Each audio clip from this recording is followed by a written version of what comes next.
ফেনীর জন্য উঠানো টাকা কেন ফেনীতে ব্যয় হলো না? 2024-এর টিএসসিতে উঠানো 12 কোটি টাকার হিসাব করুন। আপনাদের রাজনৈতিক উত্থান হওয়ার আগে আপনারা চুরি দিয়ে শুরু করেছেন। এনসিপির টান যেটা ছিল এটা হচ্ছে ওরা খাইছে কিনা জানি না, তবে ফেনীর মানুষ খাইতে পারে না। জানার ইচ্ছা এনসিপি কি ফেনীতে আসার সেই নৈতিক অধিকার রাখে? আগামী সোমবার ফেনীতে আসছেন এনসিপির জাতীয় নেতৃবৃন্দ। 24-এর বন্যায় টিএসসিতে ওঠা 12 কোটি টাকা নিয়ে এরই মধ্যে তাদের আগমনকে ঘিরে শুরু হয়েছে আলোচনা এবং সমালোচনা। ফেনীর মানুষ বলছে এই 12 কোটি টাকার হিসাব চায় তারা। সামাজিক যোগাযোগ মাধ্যমে শুরু হয়েছে এ নিয়ে তর্ক বিতর্ক। দর্শক, এ নিয়ে জানবো আমরা কালের কণ্ঠের নিয়মিত আয়োজন জনতার কণ্ঠের সাধারণ মানুষের মতামত।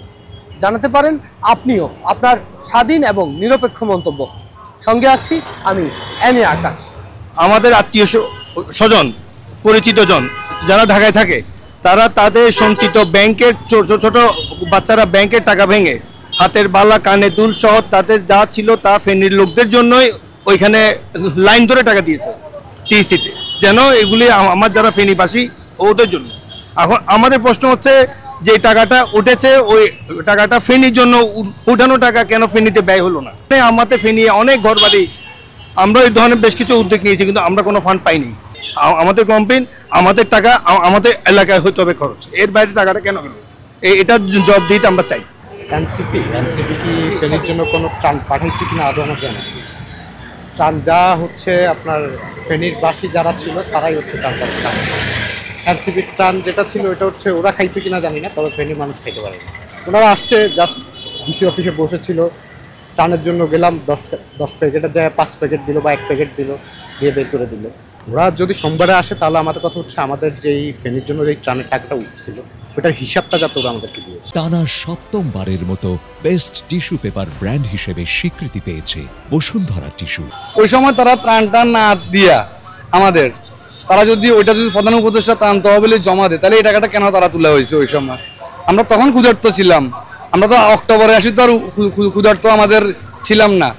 12 কোটি টাকা তারা কালেকশন করছে বৈষম্য বিরোধী আন্দোলনের ব্যানারে, কিন্তু তাদের যে কার্যক্রম এই কার্যক্রমটা আমরা 100% দ্বিমত পোষণ করি।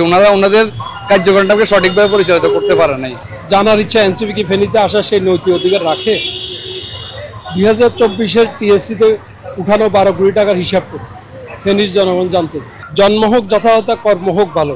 আপনাদের রাজনৈতিক উত্থান হওয়ার আগে আপনারা চুরি দিয়ে শুরু করেছেন। ওই আপনারা তো বন্যার্ত মানুষদেরকে দেখতে একবারের জন্য আসেননি ফেনী শহরে। আজকে আপনারা যে ফেনীতে জনসভা করতে আসছেন, এই নৈতিক অধিকার কি আপনারা রাখেন? আপনারা নিজেদেরকে নিজে প্রশ্ন করেন। প্রধান উপদেষ্টার যদি ত্রাণ তহবিলে দিয়ে থাকে তাহলে বাঁধের কি অবস্থা? আমাদের বাদ কেন হলো না?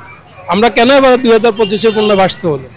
কেন এবারও আমরা বর্ষা আসলে মনে শঙ্কা রাখতে হয় যে আমরা বন্যাতে ডুববো কিনা?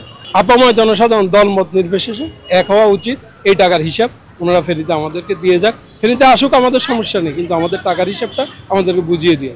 তারা ফেনীর জন্য কেন বন্যা ত্রাণের টাকা তুলি এটা প্রধান উপদেষ্টার কাছে জমা দিচ্ছে। তাদের কাছে আমার একটাই উত্তর, এটা তারা আশা করি আমাদেরকে ফেনীবাসীকে উত্তরটা তারা দিবে। ওরা কিন্তু মানুষকে দেখানোর জন্য একটা অ্যামাউন্ট নিছে, ওইটা কই? ওই 12 কোটি টাকা যেটা উঠছে ওইটা কই? এখন ওরা সোমবার দিন আসবে, ওই কারণে এখন আসতে হচ্ছে, এটা কোনো কথা হলো নাকি? তাহলে আমাদের কি ফেনীবাসী এরকম প্রতিবার বন্যায় বাসে যাবো, তারপর ওরা যেবার আসবে ওইবার রাস্তাঘাট ঠিক করবে, বা তাদের কোনো তো এখনো কোনো কাজই হয় না এখনো। তো আমরা আশাবাদী সোমবারে আসলে তারা এটা নিয়ে কথা বলবে, সাধারণ পাবলিককে তারা তাদের এটা ব্যাখ্যা দিবে।